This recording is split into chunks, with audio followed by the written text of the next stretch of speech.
نبی محترم صلی اللہ علیہ وآلہ وسلم نے صحابہ کرام کی محفل میں فرمایا، معاویۃ ابن ابی سفیان احلم امتی و اجودھا۔ فرمایا ابو سفیان کا بیٹا معاویہ میری امت میں سب سے زیادہ بردبار ہے، یعنی حوصلے والا ہے، اور فرمایا سب سے زیادہ سخی بھی ہے۔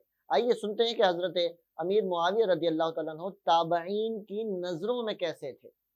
تابعین وہ جنہوں نے صحابہ سے علم سیکھا۔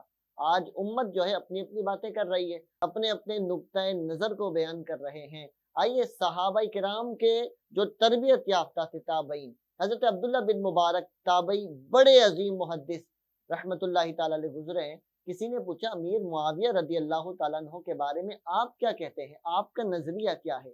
عبداللہ بن مبارک رحمت اللہ تعالیٰ علیہ نے کہا، تم امیر معاویہ کے بارے میں پوچھتے ہو؟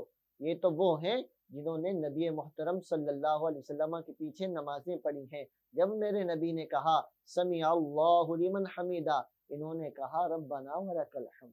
کتنا پیارا جواب دیا، ارے جنہوں نے رسول اللہ کے پیچھے نمازیں پڑھ کے رب کا ذکر کیا ہو، ان کے بارے میں تم میرا نظریہ پوچھتے ہو، وہ تو قطعی طور پر جنتی ہیں۔ گرامی قدر حضرات، حضرت سیدنا عمر بن عبدالعزیز خلیفۃ المسلمین ہے، اور ان کی خلافت کو خلافت راشدہ میں شمار کیا گیا۔